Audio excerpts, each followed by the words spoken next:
Hi, Jillian. Hey, Judge, how are you? May we approach for a plea? Oh, I was just taking time. This is on Joshua Jones. Judge, he has been on supervision for a very long time. He's been compliant while on bond. He's sat in jail for several weeks, a couple weeks? He's been monitored. He's Actions had a have consequences. curfew. He's got 2 open DWIs. Would I? Have a suspended driver's license. He'll have 2 DWI convictions. The next one will be a felony. I think it's an appropriate resolution, Judge.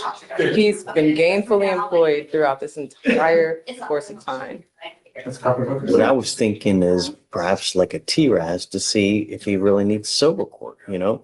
This is just a basic slap on the wrist.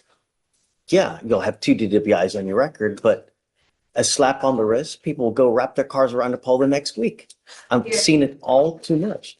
You know, my concern is on a slap on the wrist, have we really addressed the issue that needs what's going on as to why it continues to happen?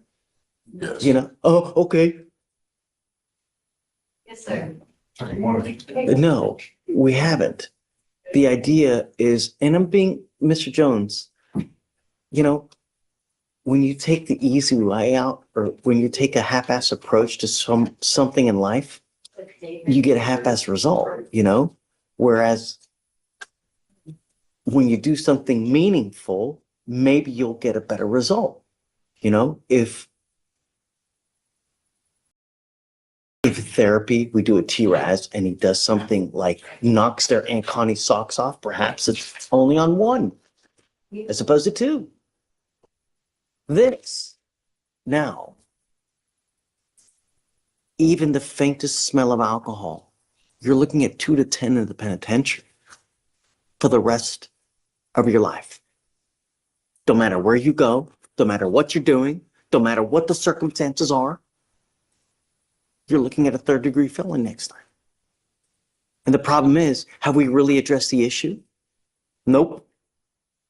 He has a prior pen trip too. Could be, the next time could be a 15 to life. For the faintest smell of alcohol. Have a previous TBC. 25 years ago. Don't matter. So that means if you get a felony, if you get another DWI, it's automatically a felony, like we talked about. And then it would be enhanced. Something that happened 25 years ago to now, I feel like you understand and you know a person. Well, that's not what he's saying. He's saying he's trying to describe what you would be initially charged with if you were to get another DWI. That's what would be the charge. That's what would be the consequences in the next circumstance. If it were to happen, which it's not, if that were to happen, that would be what you would be facing. That's all he's saying. I totally understand It's it. putting yourself in a pretty tight. I'm putting myself in anything. I know exactly what happened, just like I know what happened 25 years ago. And I've changed my whole life because of it. Just like you said, I've been employed with the same company for 13 years, 14 years since I've been home.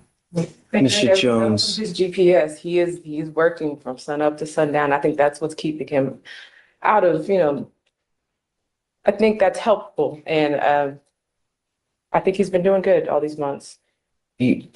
I agree. You have been. But you don't get rewarded for following the law. You know, we don't pat you on the back for following the law. The reward is you don't go to jail. But you have 2 open DWIs. You've got some history. The law never forgets. Ever. It doesn't matter if it's 10 years old. It doesn't matter if it's 20 years old. You know, the problem is in life, you never know what's going to happen that's going to throw you into a loop and going to cause you to do something that you wouldn't normally do. The problem is when you do, if you do, the law doesn't forget. So if you go out and have just a half a glass of wine and you get pulled over, what do you think is going to happen? What I'm trying to tell you is it could be a very, very lengthy prison sentence. And on a 15 to life case, the offers start at 10. That's my fear.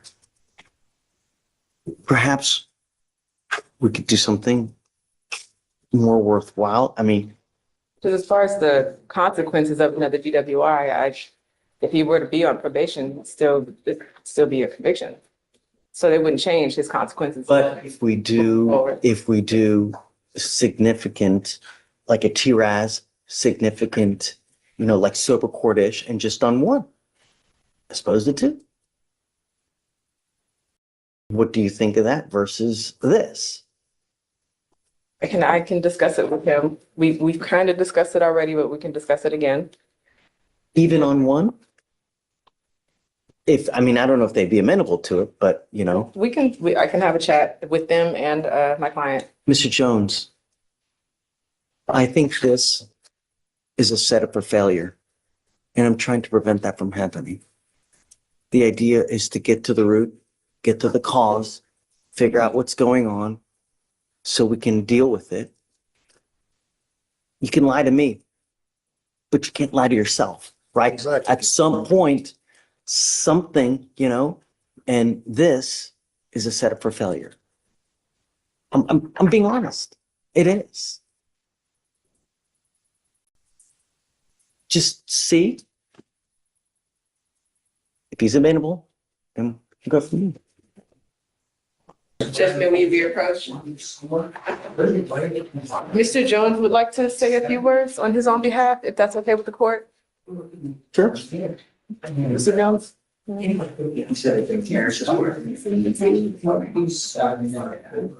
never did a TRAS in this case. Let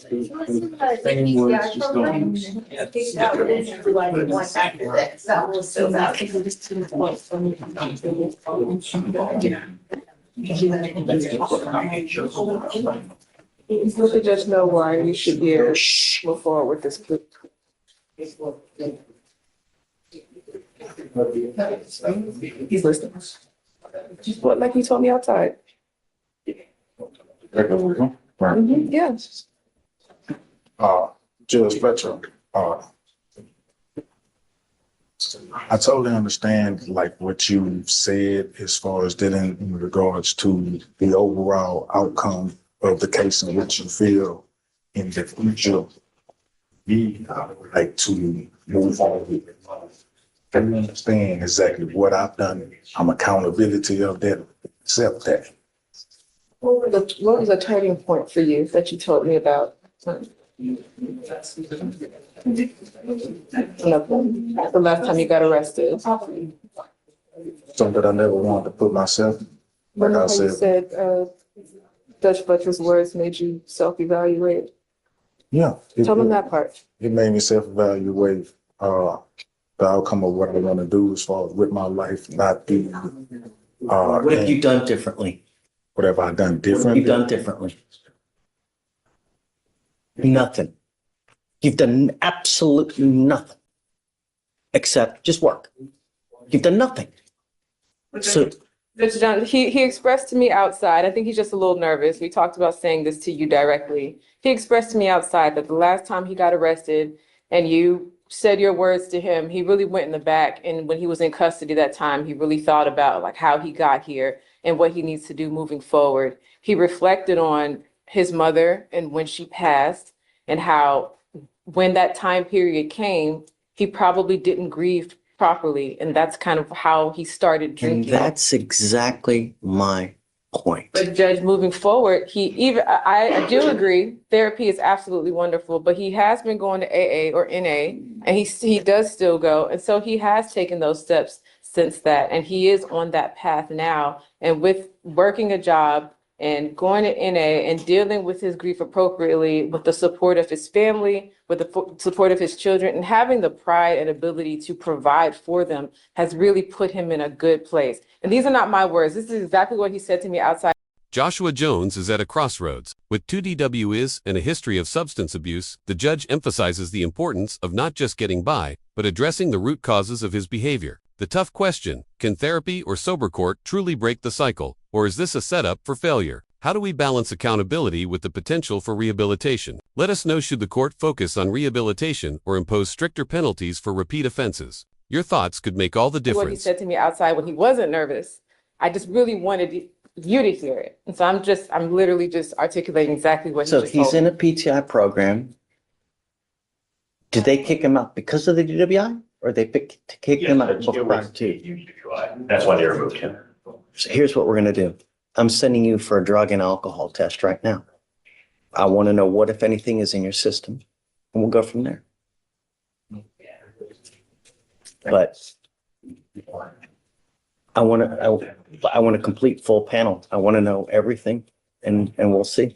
But I have a problem when we just give another proverbial slap on the wrist and just throw him out to the wolves with now 2 DWIs and with a prior pen trip. It's a recipe for disaster. And the problem is that, yeah, you're grieving over your mom. You do this, but at the end of the day, you've done nothing to address any potential issues that there may be, so that whenever there is another catastrophic event in your life, because there's going to be, it's not a matter of if, it's a matter of when, and it's going to happen. How are you going to cope with it? Are you going to do something? Are you going to go hit the bottle? Are you going to go hit something else even more hard? And then you're going to get in the car, you're going to kill someone? The idea is that you learn from these mistakes. You telling me that you've learned something is no. Everybody tells me there's little bunnies jumping in the woods. That's what everybody says because they're here now. What have you truly done to address the issue? That's what I want to know.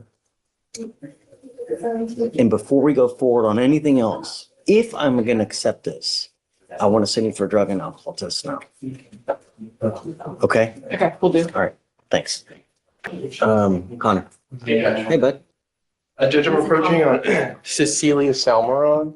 Okay. She's in custody. This is a bond forfeiture case. She just popped up on my docket this morning.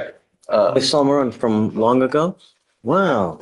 How's she doing? She's picked up another felony. It's a PCS. Really? Yeah. She doesn't have a bond on her felony cases yet.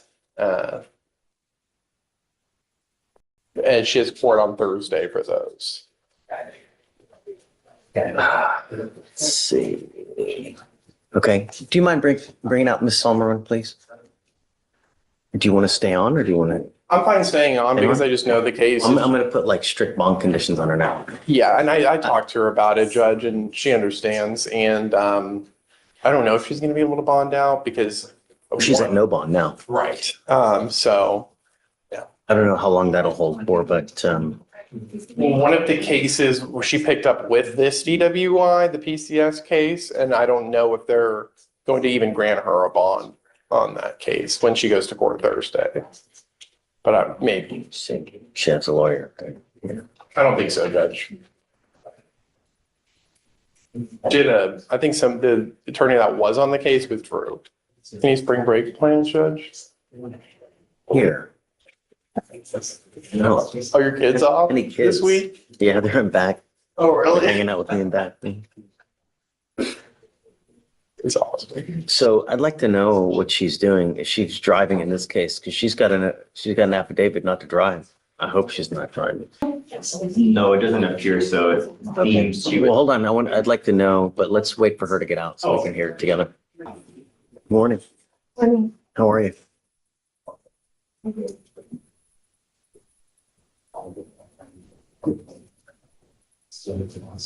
The only thing I want is I don't want you to kill yourself. That's all I want. You know, I've had people here that I've seen come from a first time. As years pass, they just steadily decline worse and worse and worse. The other day we had a guy here, barely even talk anymore because just ravaged because of everything. All we're trying to do is prevent that from happening. How is the big question? So with us, you have the DWI. It looks like you've picked up a new case upstairs. I have no idea what happened. I'd like to know to see how we go forward. Do you mind what happened in the new case, please? So the new case, officers were dispatched to a Kroger's in Baytown. Loss prevention told the officer that the defendant was concealing items inside her clothing and baggage. The officer detained the defendant outside the front entrance, where she provided a false name and date of birth, which turned out to belong to her sister. The defendant was arrested for an active warrant and was later searched at the Baytown jail, where they found a baggie in her bra containing 2.5 grams of methamphetamine. Okay. You're currently, our bond is set at 1,000. You're currently held at no bond, and the case is upstairs. If you do get out, I'm going to put a monitor on your ankle because I want to know exactly where you go. If you go, I don't know. You're not to consume alcohol, illegal drugs, and I'm going to test you like crazy. Do you understand? Or it's got to stop before something major happens. Okay. So she's set for Thursday. You want to set it for Monday? See I what was gonna happens do Tuesday, upstairs. it's fine. Say it again. I was gonna do Tuesday, just 1 week. Okay. So Felicia, She's in court 7. she's not here. Okay. All right. So please don't send her down because I need her to sign conditions. Okay. All right. Okay, Miss Ulmer. Good luck. Thank you, Judge. Thanks. You know, Connor, what I'd like to do is do a TRAS to see how we move forward. Okay. We've got time, so you don't need to expedite it, but I'd like to do a TRAS to see how we go forward. My feeling is probably Hue,